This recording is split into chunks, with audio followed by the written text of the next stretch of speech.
Hi everyone, welcome to city by super grad. दोस्तों, जैसा कि आप लोग जानते हैं कि दिल्ली यूनिवर्सिटी बच्चों की हमेशा से मन पसंदीदा यूनिवर्सिटी रही है after the class 12th and after the CUT examination. Delhi university की बात करें तो तीन फेज हैं इसके एडमिशन के। सबसे पहला फेज जो होता है जिसमें आपको CSS common seat allocation system वाला जो पोर्टल है उसके थ्रू आपको रजिस्ट्रेशन करना होता है, अपनी सीयूटी के एप्लीकेशन नंबर डालना होता है, जिससे कि जो पोर्टल है एडमिशन पोर्टल वो सीधा आपकी सीयूटी की डिटेल्स उठा लेता है। जो सेकंड वाला फेज होता है जिसमें आपको सब्जेक्ट मैपिंग करनी होती है और अपना कोर्स एंड कॉलेज की प्रेफरेंस फिल करनी होती है। फिर फेज 3 आता है, जो थर्ड फेज होता है उसमें आपको सीट अलॉट होती है। और सीट जब अलॉट होना शुरू होती है, बच्चों की गलतियां वहीं से स्टार्ट होना शुरू होती हैं। बहुत से बच्चे आउट ऑफ द सीएसएस हो जाते हैं, सीएसएस से बाहर होना शुरू कर देते हैं, धीरे धीरे उनका रिजेक्शन होने लगता है।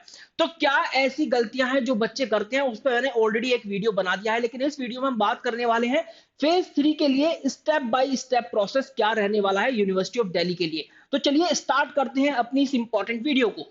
तो सबसे पहले आपको पता होना चाहिए कि यार ये 27 जुलाई तक आपको प्रेफरेंस फिल कर देनी है, और 27 जुलाई तक आपकी जो प्रेफरेंस है कॉलेज एंड कोर्स की वो ऑटोमेटिकली लॉक हो जाएगी। उसके बाद आप कोई भी चेंज नहीं कर पाएंगे। फिर सिमुलेटेड लिस्ट आएगी। देखिए सिमुलेटेड लिस्ट है क्या, बच्चों को सबसे पहले यही पता होनी चाहिए कि भाई ये आखिरकार है क्या। इसमें ऐसा है, ये आपको दिखाएगा कि किरोरीमल कॉलेज के लिए या फिर ऐसे दिखाएगा कि रामजस कॉलेज के लिए बीकॉम प्रोग्राम के लिए कितने बच्चों ने अप्लाई किया है, आपकी कितनी रैंक है उसके अंदर। जैसे कि रामजस कॉलेज के बीकॉम प्रोग्राम के लिए लगभग 60,000 बच्चों ने अप्लाई कर दिया, तो उन 60,000 बच्चों में आपकी रैंक क्या है, सीयूटी स्कोर के हिसाब से वो आपकी रैंक बताएगा। तो ये बहुत इंपॉर्टेंट स्टेप है जिसको बच्चे इग्नोर कर देते हैं। और इसी के अनुसार फिर आपको प्रेफरेंस चेंज करने का भी ऑप्शन मिलेगा।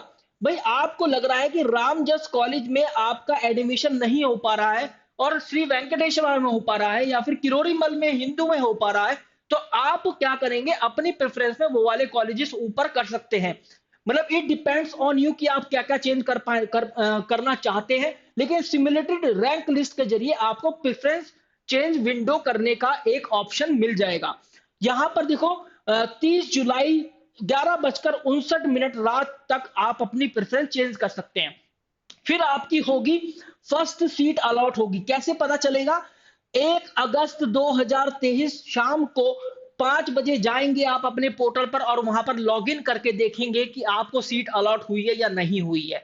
जैसे सीट अलॉट होती है तो वहां पर लिखा था सीट अलॉटेड और कोर्स और कॉलेज लिखा हुआ आता है, और आपको वहां पर सीट एक्सेप्ट करनी होती है। बकायदा यूनिवर्सिटी ऑफ दिल्ली आपको सीट अलॉट जो हुई है उसको एक्सेप्ट करने की भी एक डेडलाइन देती है। जैसे कि 1 अगस्त को अगर आपको सीट अलॉट हो रही है तो 4 अगस्त 2023 शाम को 4:59 तक आपको सीट एक्सेप्ट करनी होती है। जैसे ही आप सीट एक्सेप्ट करते हैं तो फिर कॉलेज के पास एक नोटिफिकेशन जाता है, कॉलेज उसको अप्रूव करना शुरू कर देता है। अप्रूवल की प्रक्रिया स्टार्ट हो जाती है 1 अगस्त से लेकर 5 अगस्त तक ये स्टार्ट हो चलेगी। और वहां पर कॉलेज कुछ क्वेरी भी जनरेट करेगा। यहां पर काफी इंपॉर्टेंट स्टेप है कि कॉलेज की तरफ से कोई क्वेरी भी जनरेट हो सकती है जिसका आपको रेस्पॉन्ड करना होगा विद इन द डेडलाइन। और आपको उस हिसाब से, चाहे वो डॉक्यूमेंट रिलेटेड हो या फिर कोई भी उस प्रोसेस से रिलेटेड हो, एडमिशन प्रोसेस से, तो आपको उस क्वेरी का रिस्पॉन्ड करना है, उसके अनुसार काम करके देना है कॉलेज को। फिर कॉलेज ने एक्सेप्ट कर लिया। जैसे कॉलेज एक्सेप्ट करता है आपके डॉक्यूमेंट्स और आपको अप्रूवल दे देता है तो वहां पर अप्रूवल लिखा हुआ आता है। और ऑनलाइन फी पेमेंट करनी होती है। फिर आपको फी पेमेंट कब से, अगस्त 6 तक आप फी पेमेंट कर सकते हैं, ये डेडलाइन है। देखिए जैसे ही आप फी पेमेंट करते हैं तभी आप दूसरे राउंड की काउंसलिंग का हिस्सा बन सकते हैं। जैसे ही आप फी पेमेंट करते हैं जब भी आपकी सीट इंश्योर होती है। इस 6 अगस्त 2023 की जो डेडलाइन है 4:59 शाम को, उससे पहले पहले आपको ये सारे काम कर लेने होते हैं। अदरवाइज आप कॉमन सीट एलोकेशन सिस्टम या दिल्ली यूनिवर्सिटी का एडमिशन प्रोसेस से बाहर हो जाते हैं। इसके बाद हम बात करें सेकंड राउंड की काउंसलिंग। देखिए बहुत सारे बच्चों को सीट मिल चुकी होगी फर्स्ट राउंड की काउंसलिंग में। जैसे पिछली बार की मैं बात करूं तो 70,000 अगर सीटें हैं तो 59,100 स्टूडेंट को सीट मतलब उन्होंने अपना एडमिशन सिक्योर कर लिया था एडमिशन फी पे करके। तो यहाँ पर कितनी बची, लगभग यही कोई 10,900 के आसपास सीट बची हैं। तो उनके लिए फिर एक वैकेंट सीट की लिस्ट जारी होती है।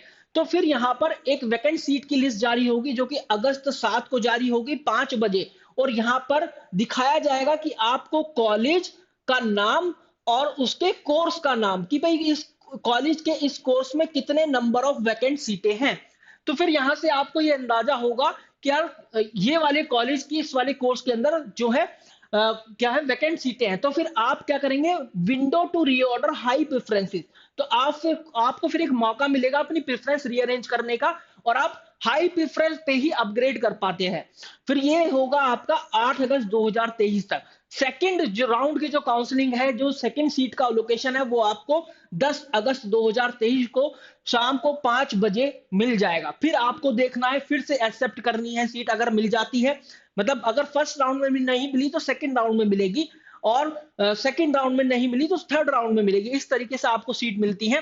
तो आप देखिएगा कि आपको सीट मिली है या नहीं, फिर से आपको एक्सेप्ट करनी है, फिर कॉलेज वेरीफाई करेगा, अप्रूव करेगा, और फिर आपको पेमेंट कर देना है। ये प्रोसेस होता है।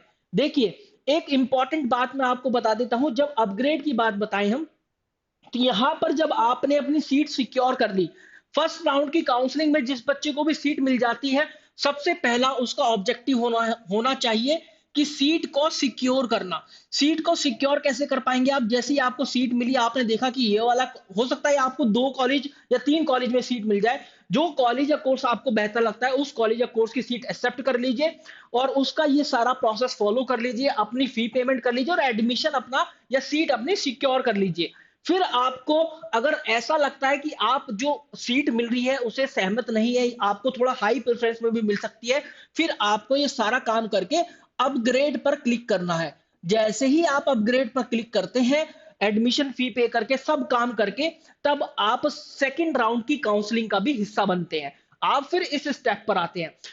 ऐसा हुआ कि इस सेकंड राउंड की काउंसलिंग में भी आपको सीट नहीं मिली ऐसी, जो कि आपको अच्छी नहीं लगी या फिर आपके हिसाब से नहीं है, तो आप फिर से अपग्रेड कर सकते हैं।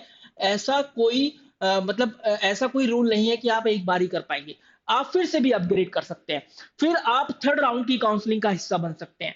देखो, सीट आपने सिक्योर कर ली है, ठीक है, आप सेकंड राउंड की काउंसलिंग का हिस्सा बनो, थर्ड राउंड की काउंसलिंग का बनो, या फिर अगर कोई होगा यूनिवर्सिटी ऑफ दिल्ली अनाउंस करेगी, स्पॉट राउंड की काउंसलिंग का भी हिस्सा बन सकते हैं। So these are the step, and this is the step by step process that you have to follow while getting admission into the University of Delhi. Thank you very much guys, please follow for more such updates, and you can join the Telegram channel as well, CUT by Supergrad, link you can find in description field. Thank you very much.